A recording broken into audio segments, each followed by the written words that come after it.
Welcome to the Tamkin community and everyone else that is watching us from our various socials.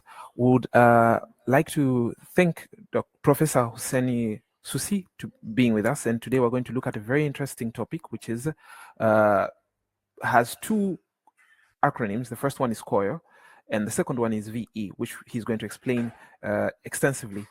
But before that, I would like to thank everyone that is attending this session with us on live, and would also invite you to, like I usually say, learn attentively. That is, take notes as we are learning, ask questions in the message section, and you can even raise your hands, and Professor Soussi is going to be able to respond to you while the talk is going on. So with that, I leave the hand to Professor Soussi to guide us in today's lesson session, which is going to be very interesting. Thank you so much. Thank you for this presentation. So good morning, good afternoon, good evening, so everyone. So wherever you are, I'm really delighted to welcome you to this Tamkin International Talk. So it's a pleasure to be here today to talk about something I'm deeply passionate about, which is how education is evolving to meet the needs of an interconnected world, where today we'll explore the transformative power of virtual exchange in making global learning accessible and universal. So, increasingly interconnected world, the need for graduates equipped with global competence has never been greater. And this is why, so our topic today will be on virtual bridges. So I prefer to talk about bridges because it has a lot of meanings. So the bridges is better than exchange. So we are building bridges through exchange. So COIL and virtual exchange as catalysts for intercultural understanding and global competence. So as we all know, we face complex border transcending challenges in this world, this very complex world where we're living. So, like climate change, pandemics, economic disparities, wars, all of these challenges require international collaboration. Yet, many of us, students, scholars, anyone, are unable to access traditional study abroad programs due to barriers such as cost, time and logistics.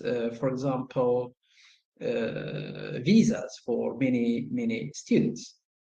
As we consider what global learning means in an interconnected world, I want to frame our discussions around some key concepts. We have virtual exchange, for example. We have global learning, intercultural competence, internationalization, and internationalization at home, which is linked to the concept of virtual exchange, and experiential education, because we use a lot of experiential education in virtual exchange as well. So together, these create a powerful educational experience, addressing barriers to traditional study abroad, such as travel, cost, visa restrictions, as I already said, and geographic distance, allowing students from all backgrounds to engage with diverse cultures and ideas. But so before dealing with all these concepts and topics and interesting topics, I would like to present myself. So I'm Professor Houssine Soussi. I'm an associate professor at the National School of Business and Management in Dakhla. So you can see the logo of our school, which is part of the University of Ibn Zor. I will show you later.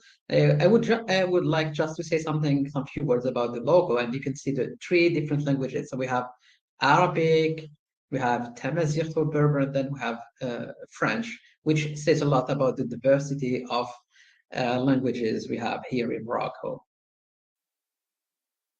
So concerning the University of Ibn Zor, you can see that it is a big university in Morocco. It is present in more than 5 regions. So from the center of Morocco to the south of Morocco. So it's more than 53% of the Moroccan territory. We have more than 147,000 students. So this was last year. So this year we will have more.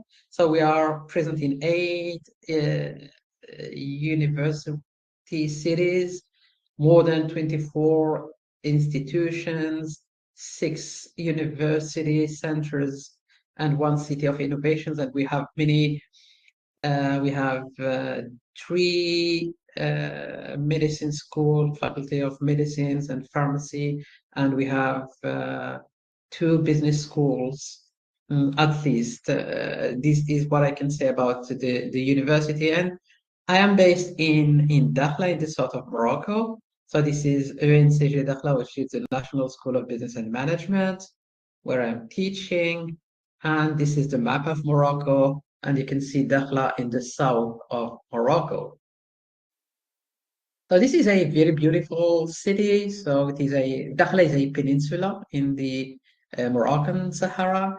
Very beautiful, very famous for fisheries and for tourism as well, and beautiful landscapes. And I encourage you to come and visit Dakhla. So these are some other photos of my city, Dakhla, where I'm based today. So let's come back to our presentation. And so this is a brief outline of what we will discuss today. So it's sort of introduction to virtual exchange and the key concepts which are linked to this concept. For example, as we said, so virtual mobility, internationalization at home. Then we can see some of the benefits of virtual exchange, the accessibility and the scalability of virtual exchange, some of the models. So we will see some of the diverse approaches, programs of virtual exchange. So we will see some examples of programs, existing programs, and the very first programs in relation to virtual exchange. So the best practices also for designing successful virtual exchanges. Then we will discuss some of the challenges and the opportunities. One of the important elements will be the future of global learning through virtual exchange, especially with the technological breakthroughs with the AI and so all the technologies we have. And then we will conclude and open the floor for questions.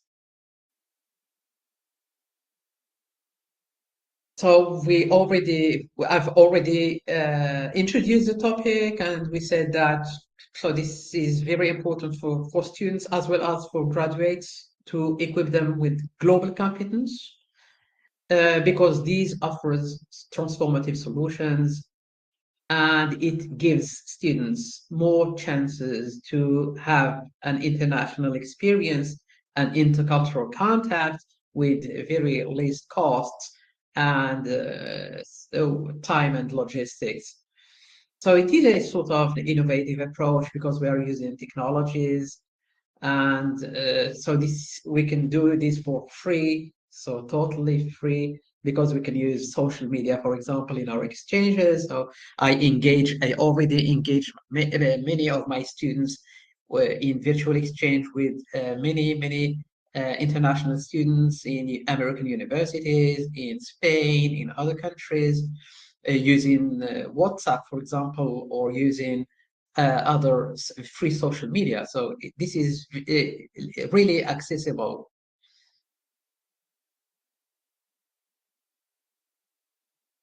So virtual exchange provides a dynamic and accessible pathway to global learning, connecting students from diverse backgrounds and geographies without requiring them to leave their home institution. So it's a high impact practice that fosters cross-cultural understanding, collaborative learning, and global citizenship. So all while overcoming traditional barriers like travel costs, as I said, visa restrictions, and geographic distances.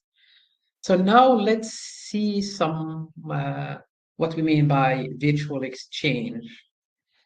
So let's clarify what a virtual exchange means and what it entails. So virtual exchange refers to technology-enabled, sustained, and interactive learning that brings students from different cultural and geographic backgrounds together online. So unlike traditional study abroad programs, because it's not the first time that we have this internationalization, so it's accessible to all, creating opportunities for students to collaborate on projects, participate in discussion, and gain perspectives they may otherwise never encounter. Some of the examples is when we engage students to solve problems in relating to sustainable development goals, for example. So we can invite students and to find solutions to those challenges. So before we delve further into virtual exchange, let's clarify key concepts in the realm of global learning. So this is for problem solving, as I said, discussion case studies, and so on and so forth. So let's now see the first concept, which is global learning. So global learning is a broad umbrella term encompassing various approaches to fostering global competence in students. So it aims to develop students' knowledge, skills, and attitudes necessary to thrive in an interconnected world. Global learning includes activities like study abroad, virtual exchange, internationalization at home, and other forms of intercultural engagement. So it aims to equip students with the ability to understand and address complex global issues, communicate effectively across cultures, and collaborate with people from diverse backgrounds. So this is a larger term which is encompassing many, many approaches in internationalization. The second concept I want to introduce today is internationalization at home. So this concept encompasses a range of strategies and activities that integrate international and intercultural perspectives into the curriculum and campus environment without requiring students to travel abroad. So it aims to create a globally infused learning experience for all students, regardless of their ability to participate in mobility programs. So think of guest speakers from other countries, incorporating international case studies into coursework, or hosting international film festivals on campus. Virtual exchange is a powerful tool for achieving this internationalization at home goals. So the next concept is study abroad. So this is the traditional model of global learning involving students physically traveling to another country. So this is what we call physical mobility to study for a semester or a year, for example, or for a shorter program, shorter visit. So while highly impactful, study abroad can be expensive and logistically challenging, limiting access for many students. So then we have collaborative online international learning, which is also referred as COIL. So this was pioneered by John Rubin in the early 2000s.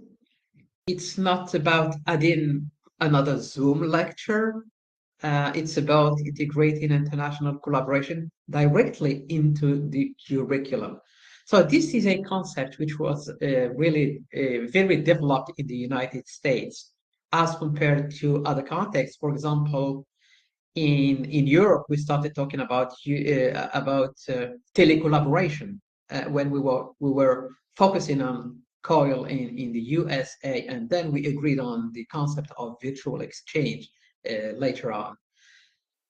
So COIL represents a specific approach to virtual exchange where faculty from different institutions collaborate to design and co-teach a shared component of their existing courses. So this typically involves collaborative projects, discussions, and other activities that connect students from different cultural backgrounds. So COIL is a practical and effective way to integrate virtual exchange into the curriculum without requiring major curricular overhauls. And we will probably see some of the examples of these COIL and how we scholars and professors and teachers collaborate to share their courses. So then we have the concept of virtual mobility, which is a term that overlaps with virtual exchange. So we have virtual mobility and virtual exchange, but sometimes it has a broader connotation.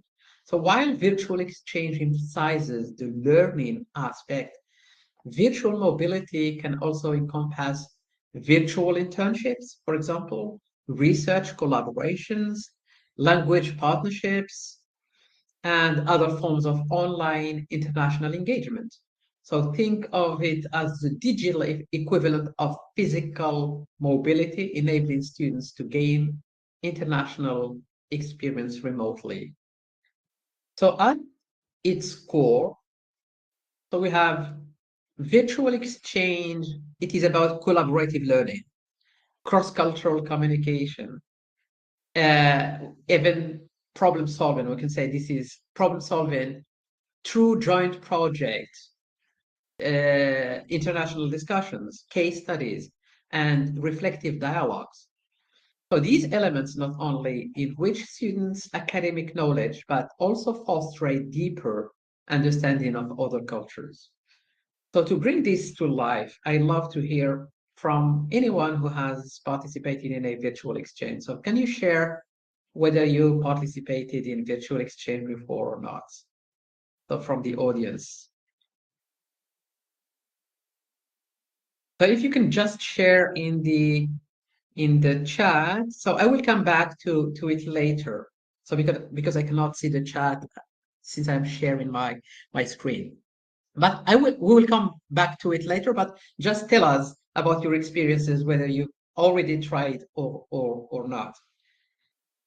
I would like also to, in the title we have the concept of global competence. I would like to see one of the major definitions of global competence. So the OECD defines global competence as the capacity to examine local, global, and intercultural issues, to understand and appreciate different perspectives and worldviews, to engage in open, appropriate, and effective interactions, and to take responsible action toward sustainability and collective well-being. So this is OECD definition of global competence, and you can see how inclusive it is, how large it is. So we can even add the concept of thinking locally and bring solutions globally at the center. So now let's move on to the concept of cultural diversity. So we have global competence. So cultural diversity, we all know that it is very important to focus on the many diverse cultures we have all over the world. So be it indigenous or main cultures. So we have many countries where we have a rich cultural diversity. And so it is very important to have that focus on cultural diversity so as to understand why it is important to develop an intercultural competence as well. So this is important because of sustainability and interactivity. So since we are living in a global village, it is important for us to have this understanding and to encourage inclusiveness. And so this is why we need this global perspective and global competence, as well as the international intercultural competence.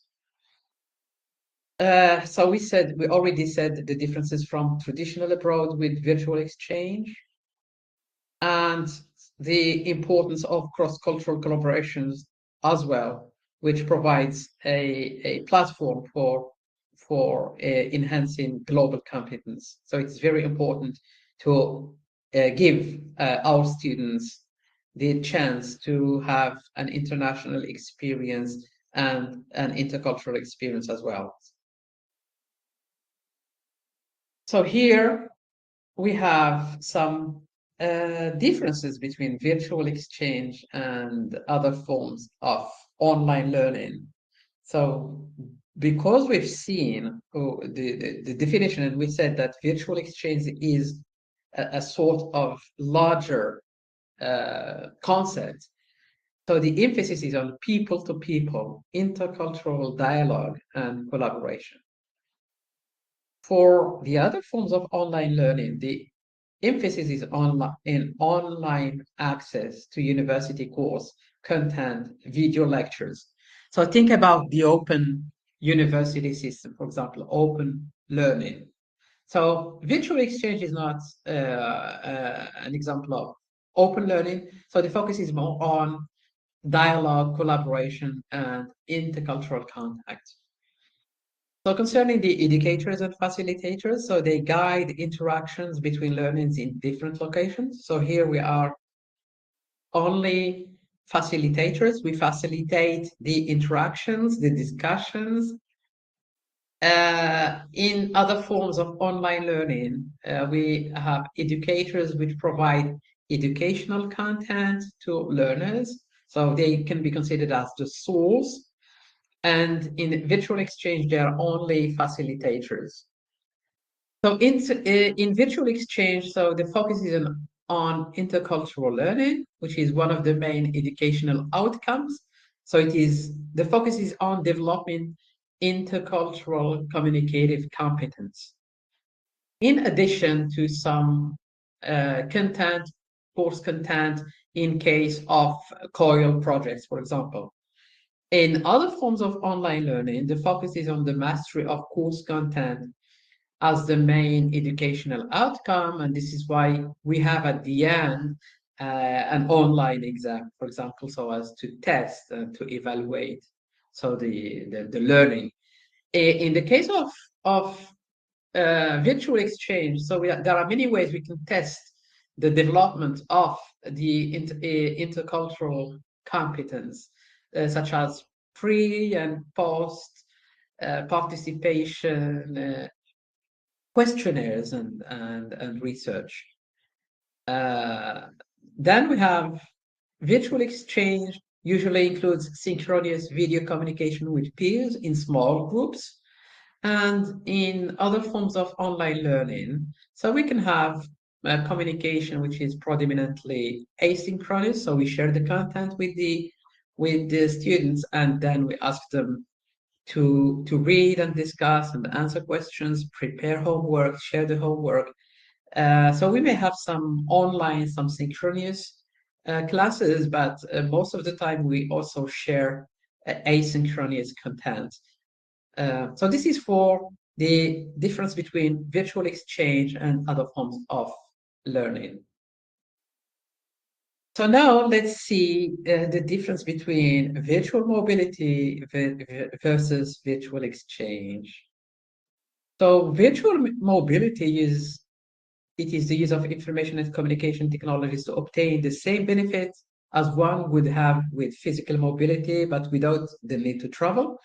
So this is a definition by Jens et al. And focuses on the cooperation of educational institutions as well as the recognition of achievement. So for virtual exchange, it is centered on the interactions and communication of geographically separated participants. So this is a definition by the Virtual Exchange Coalition. So instead of access to educational offers of cross-border universities, the focus is clearly on exchange, competence building, and interaction in small groups. So administrators implementing these concepts in higher education are confronted with a variety of organizational, didactics, and administrative challenges. So we can be innovative in virtual exchange as well.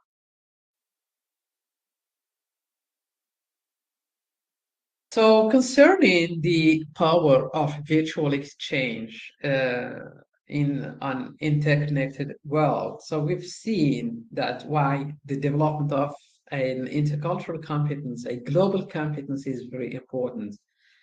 So the first is accessibility to global learning.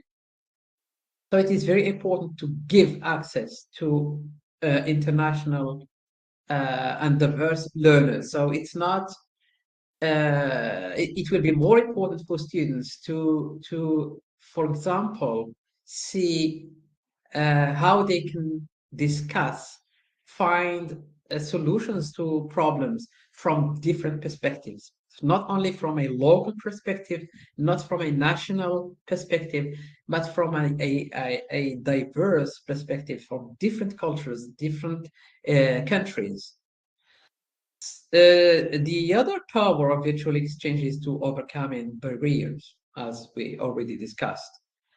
So this prepares students for the working in an international setting as well, because they will be ready to work and because they've already developed an intercultural sensitivity, and then so they will be very easy adaptable in an international context. So this is a very powerful, transformative educational approach with least cost. Global connectivity is also one of the major powers of virtual exchange. And as we said, so this is enhancing the intercultural competence, which is at the center of these experiences. So now let's see some of the benefits of virtual exchange for students and also for institutions, which are really, really immense. So for one, it's a highly accessible form of global learning that bypasses logistical and financial constraints. So this inclusivity is transformative as it follows a wide range of students. So instead of having only a few students traveling and having an international experience, so we can include many, many students, the whole class, for example, the whole cohort of students, those from underrepresented backgrounds or with physical limitations to participate in global learning and having this international experience. So virtual exchange fosters diversity, equity, and inclusion. So this is at the center, even if we started in some context uh, combating this diversity, equity, and inclusion, but it's still very important to provide the students with the chance to meet peers from different cultural and socioeconomic backgrounds. So building mutual understanding and empathy. So it also offers key developments in other critical areas, for example, uh, empathy and perspectives taking. So students will have the ability to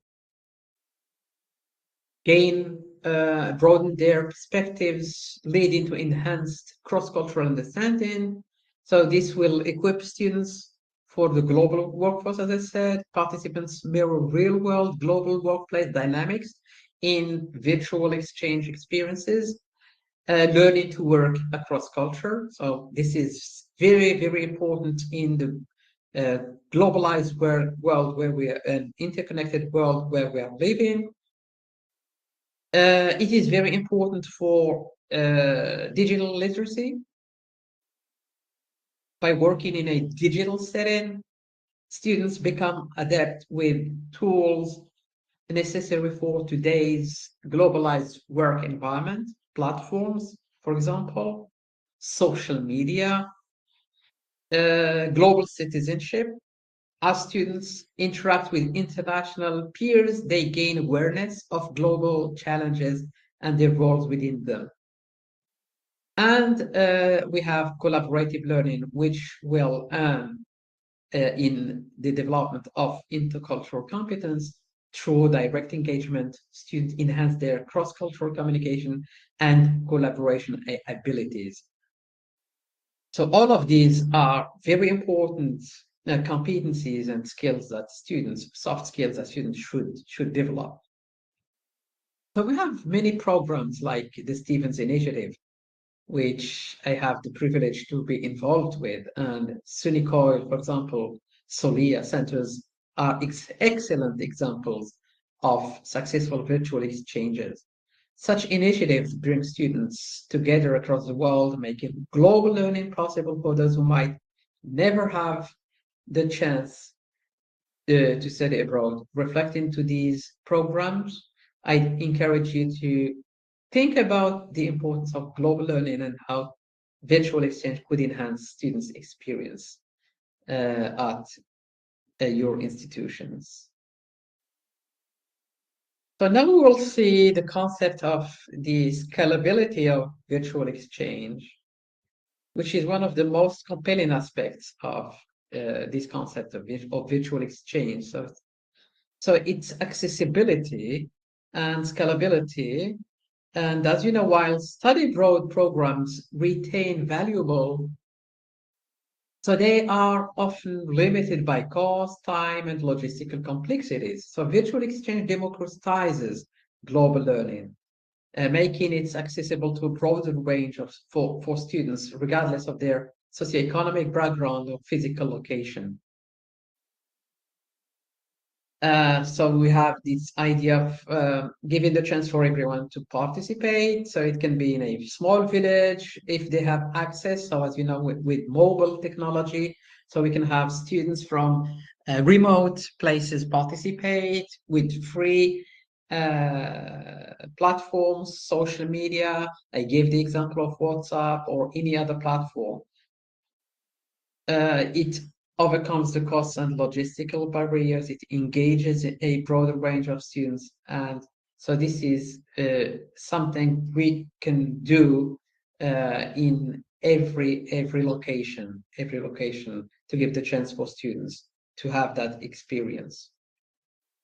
So now we will see some of the models of virtual exchange.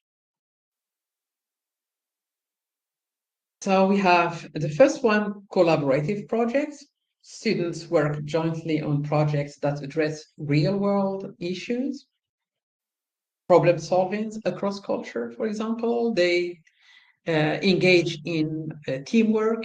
So we have international teams, some students from Morocco with other students from the US or from another country. So during this semester, I am engaging my students with students from the USA and from the Côte d'Ivoire. So this will be participants from 3 different perspectives and countries. So we have the second model, which is virtual language tandems. Students improve language skills through one-on-one exchanges. I've already engage my students with American students learning Arabic. So my students are learning English. So they can scaffold the American students learning Arabic, and the American students help my students with their English. So this is very, very interesting as an experience. And then we have the last model, which is the global classroom. And this is where we have faculty from different institutions co-teach, integrating diverse perspectives. And the collaborative online intercultural learning model exemplifies this approach of a global classroom where we have faculty or teachers engaged in and sharing the content of their classes with their students from different backgrounds. And integrating these activities seamlessly into existing courses and curricula. So now we will see some some examples of virtual exchange, some exemplary or pioneer programs which demonstrate the transformative power of virtual exchange. And to understand how virtual exchange transforms global learning, so we will see how these programs started and how they have successfully connected students across the cultures and how they foster critical dialogue and mutual understandings. So this is a timeline I would like to share.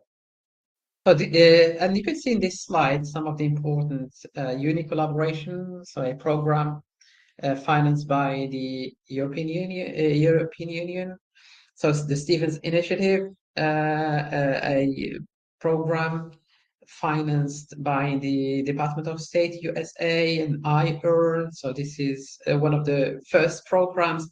You have SUNY Coil, you have Solia, and you have eTwinning. So for the beginning of virtual exchange, it was marked in 1988 with the iEarn, which is now a very well-known NGO present in more than 140 countries with a network of more than 30,000 projects in 30 languages, and which is more than 50,000 teachers and 2 million young people. So the motto of iEarn, it is learn with the world, not just about the world. So this is one of the first programs that were launched in relation to virtual exchange. So iEarn stands for International Education and Resource Network.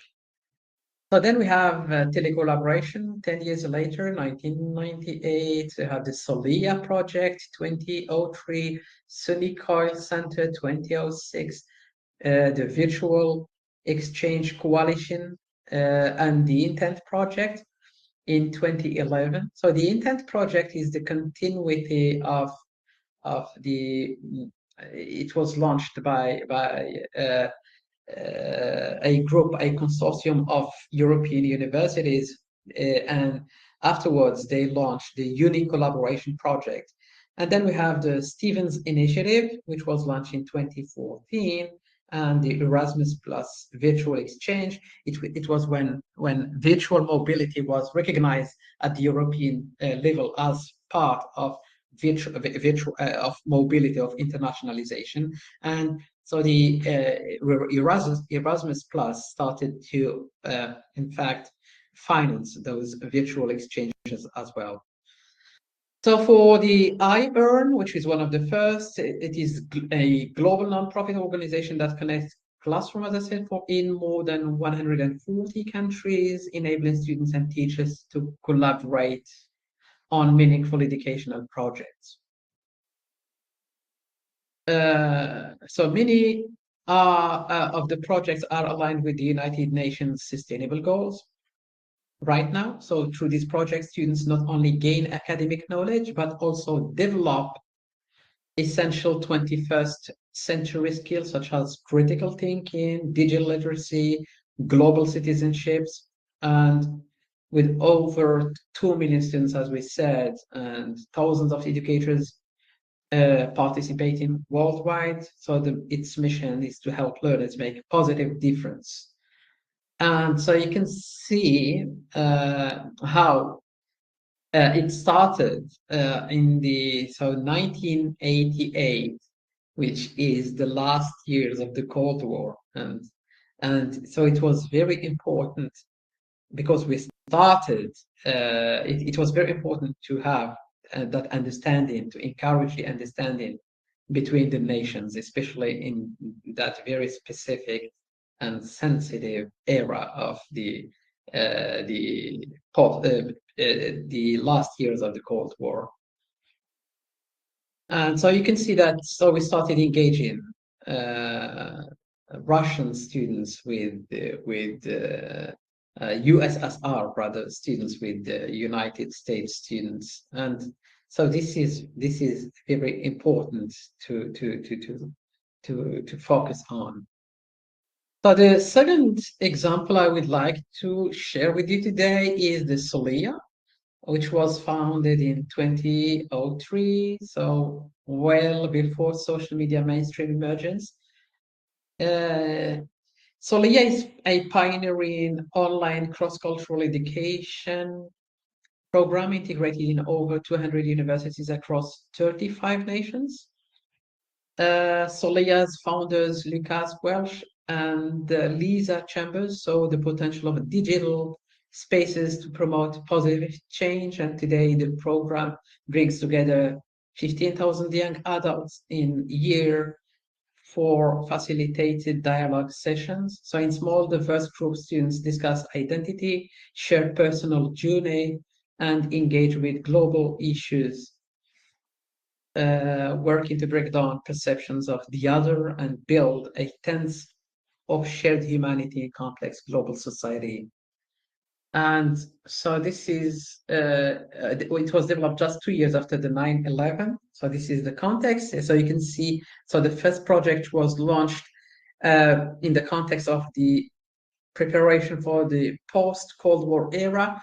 So the Solia Institute, Solia project was launched after 9/11 as a response to what happened. And the focus was so as to encourage the discussion between students from the Arab world, the Middle East, and the United States. So then we have what is the basic of Solia. So we have small group interactions. So you can see we have less than 10 students. It connects students globally through online dialogue. And then for each group, we have a facilitator. And the facilitator may be someone who have already experienced the Solia program as a participant.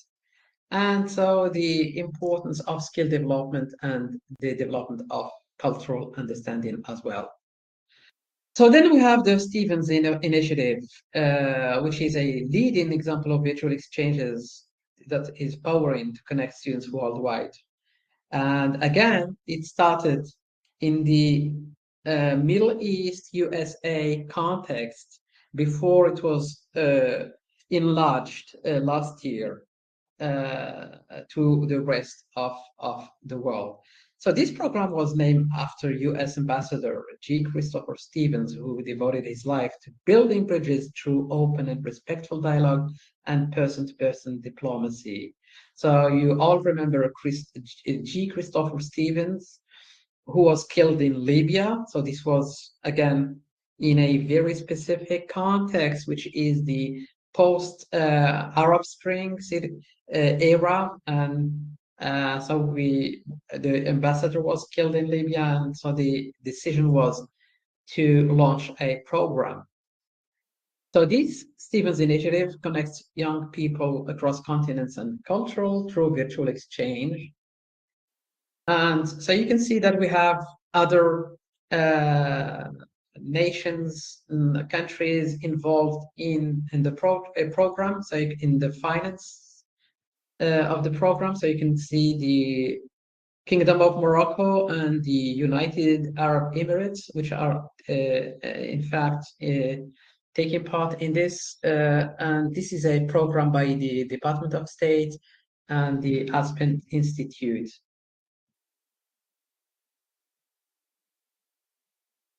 So the program structure promotes meaningful engagement, critical thinking building, and shared understanding of global citizenship.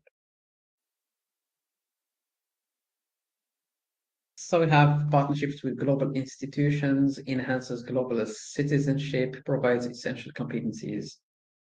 And so there are many ways you can engage your students via this Stevens initiative. So you can, for example, apply for your own project For example, this semester we are engaged in a program which was proposed by the University of Green River in the United States, where we have many partners in the Arab world, in Morocco, in Egypt, and in the United Arab Emirates.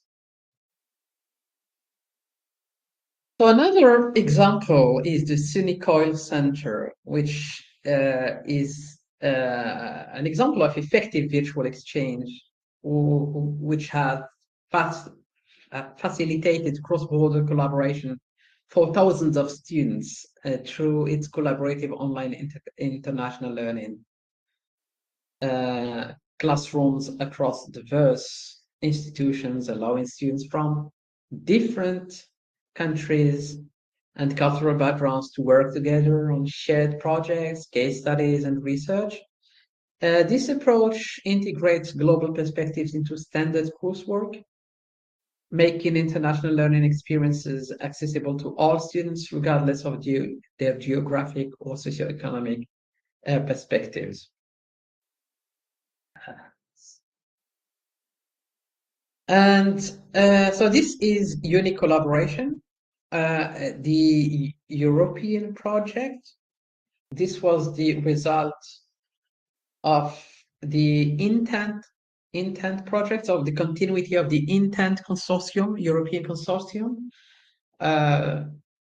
And they advocate for virtual exchange. The UNI collaboration was launched during the second conference organized in Dublin, in Trinity College. And so the idea was to help, so develop a platform to help facilitate and find partners for virtual exchange projects, and to share also the good experiences. And so they also provided training and also a journal to publish the research in relation to virtual exchange. So they host conferences, offer training for educators and research, maintain an online platform as a central source. And UNI collaboration played a critical role to encourage virtual exchange at the global level as well, because everyone, so even if it is a European project, everyone had access to the content and to the platform, to the global platform. So we have some examples of outcomes of projects from the UNI collaboration platform. So, for example, a project where students from Uppsala University, Industrial Management and Innovation, and Tokyo University from Japan, working and studying environmental science, were engaged. So it was in 2016, and you can see that the topic of the exchange were sustainable development goals, and in particular climate action. So you can see that how industrial management students and innovation students can engage with students from environmental science to find solutions, discuss and about climate action. So some of the pros of this program was interdisciplinarity. So you can see nature and background of educators and students, wide variety of different views. Virtual exchange facilitates internationalization of higher education, helps students develop skills to promote digitalizations and dematerializations. Some of the cons of this project was time zone differences, so Sweden and Japan. So you can see some of the disadvantages of these, especially when you plan synchronous sessions. And so there are many lessons learned. For example, students manage to autonomously explore a variety of different tools and software to develop the basic skills required for this international virtual exchange. So the second example is Prime Networking, so the name of the project, a European network of 17 universities. So it started a long time ago, and it continued after the launch of the program. And so you can see some of the pros. Again, so you can see that multidisciplinarity, which is at the center. So it's not that we should have students from the same discipline. No, we can invite students from different disciplines and discuss and think about solutions from an interdisciplinary, multidisciplinary perspective. So this is inclusive and diverse. So we have interactions, social interactions. So from some of the cons of this project, it is relying on investments by institutions and international dimensions, recognition which is somewhat lost according to the uh, organizers of the virtual exchange. Some of the lessons learned from this virtual exchange, according to the organizers, students were considered as ambassadors, the importance of virtual exchange component, also multicultural, multidisciplinary approach, and the research collaboration. And this is the last example I want to share with relation to a unique collaboration. So universities of Bordeaux and Lyon. So this is a program which was implemented with 2 iterations. And so it was sort of a hybrid project. So some of the pros was the engagement, again, the multidisciplinary approach, pluralism, motivation, and involvement, the learning empowerment. So the topic, so shared garden, so you can see green and sustainability. According to the organizers, so the cons is the evaluation process, the lack of motivation. So it is very, very, very important to motivate the students because it's not easy to engage students online. So this is very important aspect to take into consideration when we plan and virtual exchange programs. And some of the lessons learned, opportunity to enrich it with blended mobility. So a sort of hybrid program. So easily adapted and launched in any other degree course and subject. No requirement for teachers to belong to the same area, which is again the multidisciplinary focus. But one of the main lessons is that it is important to engage students, have activities, tasks that will help them to be engaged, and this will bring us to discuss more challenges and when implementing virtual exchange. And so we've already discussed some of these.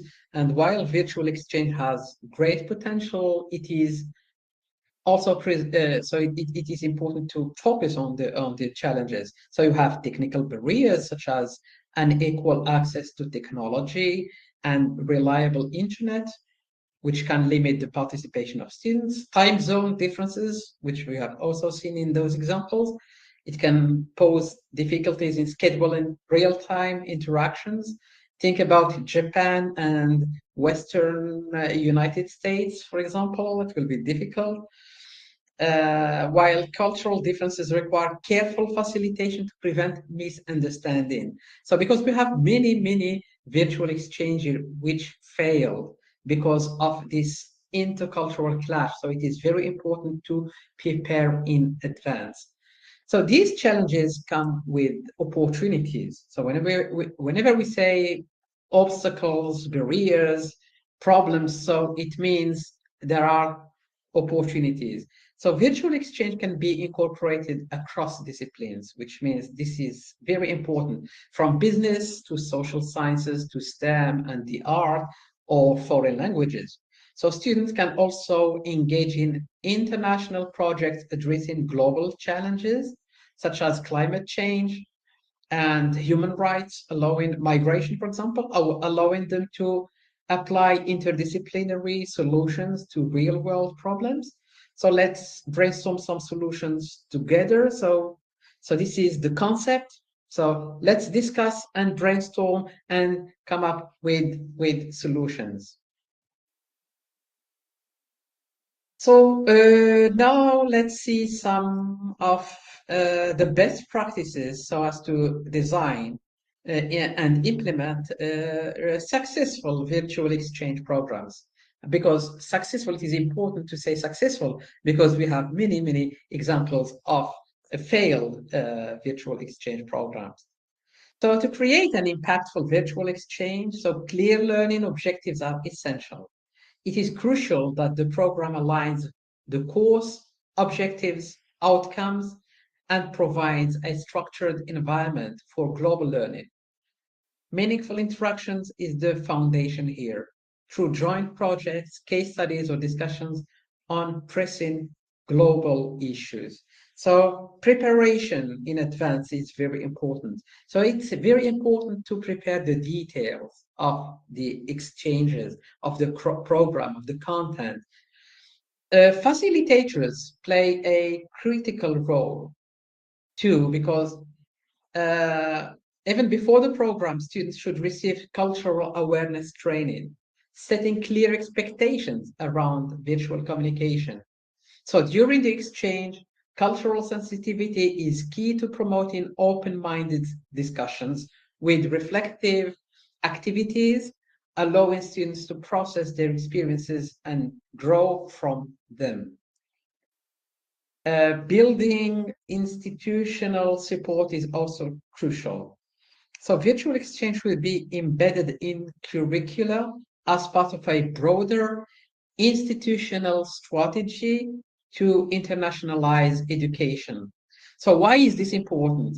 So students should, for example, take some reward for their participation in the virtual exchange. So this is one way to motivate, engage them in to participate in these virtual exchange. But we cannot do it if it is not institutionalized. And this is why so students should take some marks, for example, some rewards, some any type of reward for their participation. So partnerships with international institutions create mutually beneficial virtual exchange experiences. So we should have partnerships. So I invite everyone to think about virtual exchange that will be successful. For example, you can ask the question, so what global topics or challenges would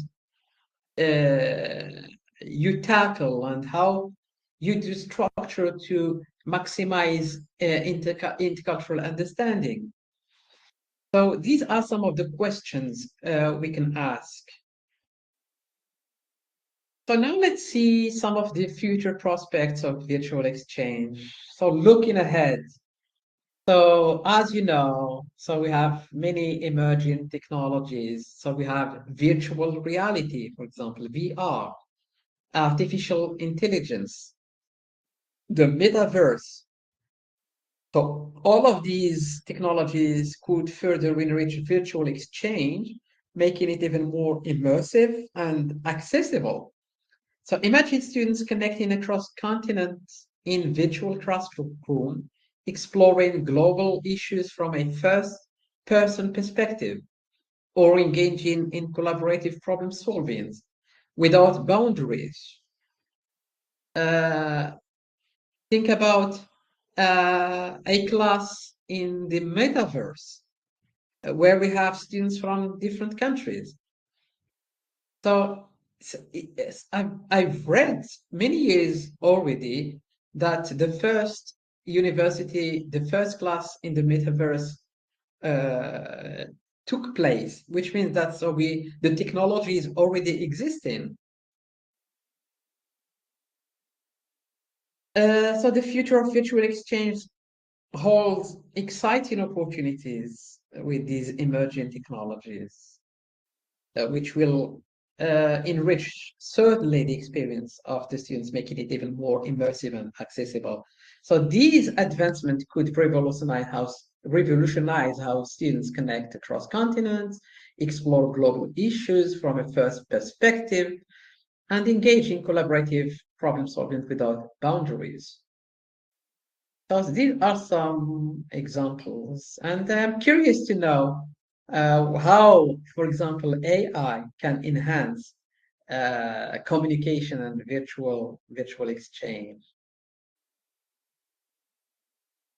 Uh, so before concluding, we've seen how a virtual exchange as a path to global citizenship can be explored. So we've seen the concept of fostering empathy among students by being exposed to diversity of situations and perspectives and cultures as well. The importance of collaboration and collaborative projects, enhancing teamwork, working in international teams, develop international intercultural communication skills as well. Develop critical thinking, thinking out of the box. Why? Because we are enlarging the perspective. So it is very important for us to develop this critical thinking, asking questions about our reality, for example. So because we became conscious of our reality, our truth, because we were exposed to other realities and other perspectives.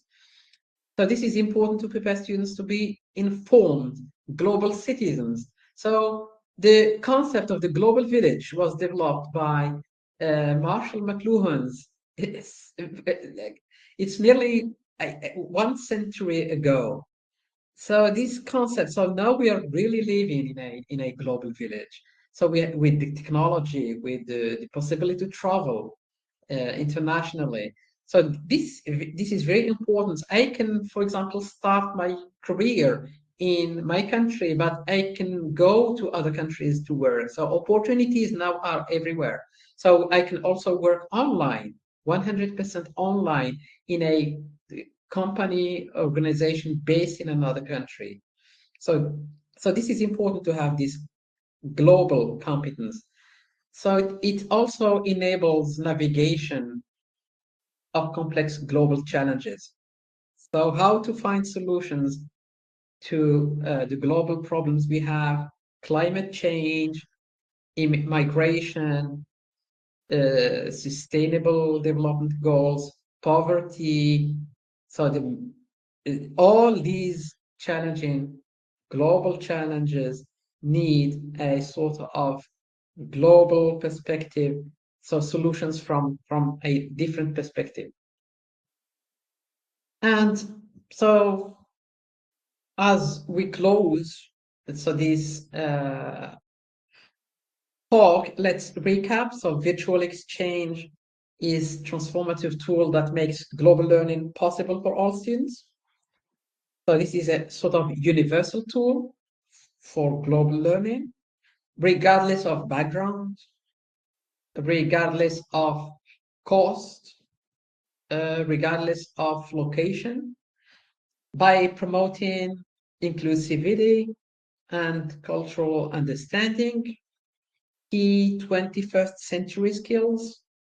It positions students as proactive global citizens, ready to engage with the complex world where we're living.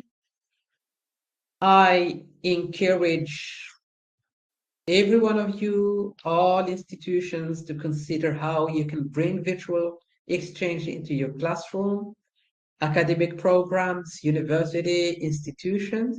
So this is something I've been doing since a decade, more than a decade now. So think about how this tool could be leveraged to make global learning universal and help students build bridges across cultures. So let's work together to unlock the potential of virtual exchange and expand the boundaries of global education.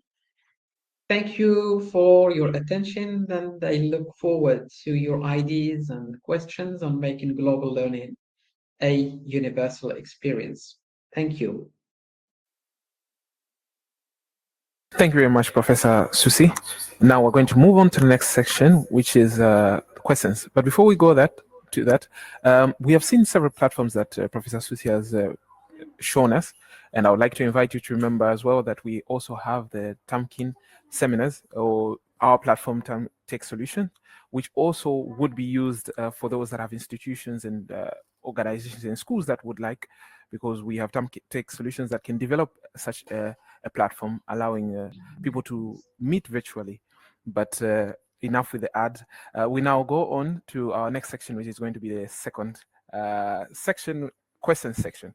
There are several questions that have already been stated in the messages. Seeing that you've already spoken of a lot of things, there are questions that came in but have already been answered by you. You can go to the remaining two questions that I think are in the messages. And for those that have questions, kindly raise your hand. This is the moment. Professor Soussi. Yes, so if I don't know whether the participants can use the mic, and if you can hear some of the participants ask the questions. So I can read. I'm reading now the questions because I was not able to see since I was sharing my screen. So there is an important question on how can educators motivate students who may be reluctant to engage in this type of program. I can answer this question from my experience and perspective. So in some institutions, for example, and so this is a sort of difference. So when I engage my students in such programs and projects, VirtualExchange. So I have many experiences with universities in the United States, for example, with the Virginia Commonwealth University. So one of the differences is, for example, they have very limited number of students. So they can have a maximum of 20 students in a class. In my classes, I have more than 60 students. So for me, it's very easy to engage the students. The participation is on a voluntary basis. So I explain to the students what they will gain from their experience. So it's very important to explain, for example, the intercultural learning, an intercultural experience, an international virtual experience. We encourage students, for example, for example, in my classes, they are rewarded. So because this is part of a homework, when other students who have not chosen, so because of the constraints, when in some classes in the United States, there are only 6 students, for example, I cannot have the 60 students interacting with the 6 students. So this is why I introduced the project, and then I chose the students in relation to their motivation. But it is open for everyone. But then, so students should express their motivations, and of course, they are rewarded in many ways. At the end, they can receive a certificate of participation. They can talk about their their experiences in their curriculum vitae. They can also share about their experiences on their LinkedIn page. So there are many ways, in fact, and so for us, so this is why there is a difference in my experience. So it is how to encourage students to participate. So in the USA class, for example, participation is compulsory, and they will receive a mark out of their participation because it is part of the curriculum. So you can see, so this is a difference. In some of the classes, I can assure you that the in another experience where the students were, for example, from the participating institutions, it was compulsory for them to participate. They were not that engaged as my students were engaged because they were participating on a voluntary basis. So this is something I noticed from the participation of my students, and that I would like to share.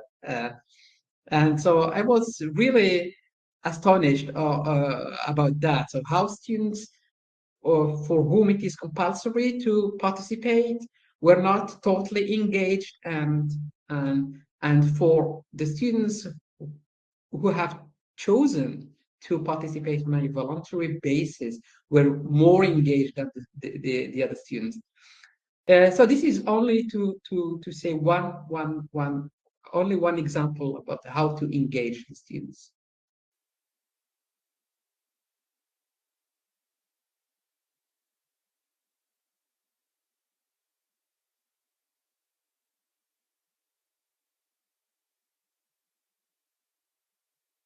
We have a second question from Chima.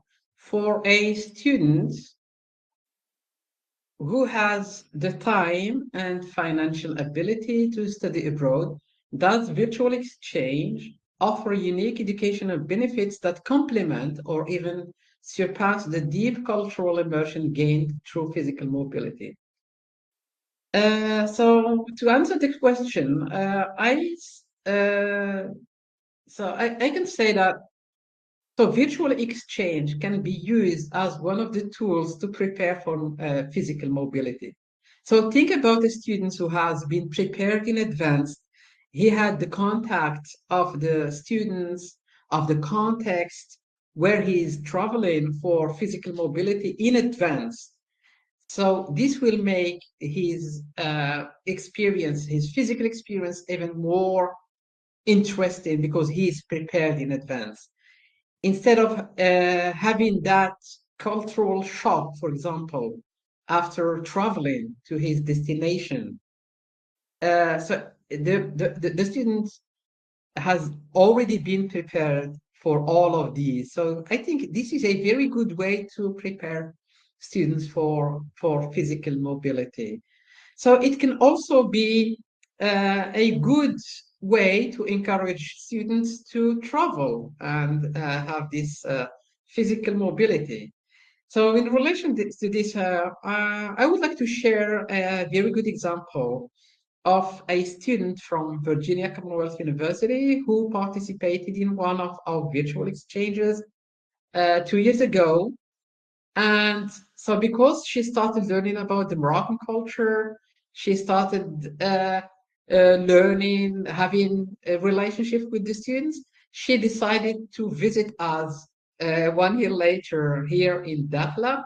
So we received her, and she spent 15 days here in Dakhla with the students. So she stayed with the students with whom she participated online, and it was the beginning of a friendship, and it was very interesting. And I also organized an event out of this because I invited the students to my second year class who were participating in a virtual exchange. So this is what during last year, and she shared her experience. I also invited her professor who was my partner in this virtual exchange. And it was a very interesting event. So having someone who participated virtually 1 year earlier come in to visit because he wants to really experience and the culture and visit the country and meet the people he met online.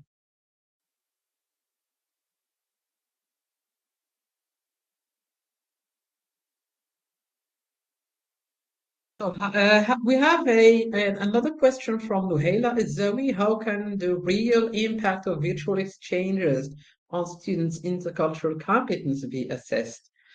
So there are many ways we can assess the experience and the development of intercultural competence. So this was the subject of research since the beginning of research, of the beginning of the implementation of virtual exchange and telecollaboration, because it was important to evaluate this development. And so some of the ways, as I said during my presentation, is to have pre-test and pre-study questionnaires or pre-implementation questionnaires and post-implementation questionnaires. So we use the same questions and then we see how students answer the questions. So there are other scales. So they're developed by scholars on how to, in fact, measure the development of this intercultural competence. And if you're interested, I can share with you those documents later. Just leave me your email, for example, and then I can share with you some of the scales. They are formal with questions and that we can use to measure the development. And so we have another question from Shaima Shuhaibi. So which digital tools or platforms do you recommend to support effective intercultural exchange? So it will depend on you, your partners, your partner institutions, for example. So whether you are financed or no, for example, if you have a budget for your virtual exchange, whether it is institutionalized or not, whether there are, for example, restrictions in relation to the use of open social platforms. For example, in some American universities, you're not allowed to use social media. You are not allowed to use WhatsApp, for example. You're not allowed to use Facebook within the university or in partners project. So it will depend. So for my projects, so we are using, for example, we are using LinkedIn groups. So we used Facebook groups. So we use Instagram, for example. International teams can work on Instagram pages. So we use WhatsApp. We use also Zoom. We use Google Meet. So we can use many platforms. So this will depend on your institution, your project. In the Green River projects, for example, we are using LinkR, which is a new platform. And so I will probably encourage you to use the TamTech, which is one of the best platforms to use in virtual exchange. So this is a call to Dr. Kadili to encourage the use of TamTech platform for virtual exchange. So you can see now that we are using the platform with no problems, which means that so this is one of the solutions I will use in my future projects. So do we have more questions? So are there participants who wants to ask questions?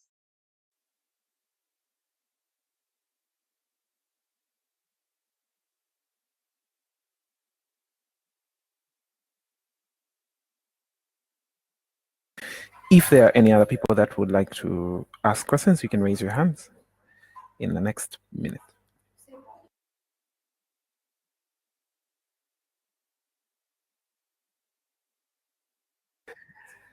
All right, seeing that we do not have any other questions, first of all, I'd love to thank Professor Houssine Soussi, who's given us such a wonderful, well-articulated and very interesting subject today. It was very interesting. I've learned a lot about virtual exchange. I hope all the members of the Zamkin community and Zamkin community have benefited a lot. For that, we say thank you. Secondly, I would love to thank everyone that has attended, and more so those that will join us on when we post it online. You can send us your emails, and we'll get you in contact with Professor Soussi in case of any questions that you'd like to have further on. With that, thank you very much once more, Professor Soussi, and we'll close for here. So thank you so much, and thank you for the Temkin Foundation for giving me the chance to present about virtual exchange and the global competence. And I would like to thank more specifically Dr. Ilah Kadili for the invitation and the whole Tamkin Foundation team. So thank you so much, and thank you for attending this seminar.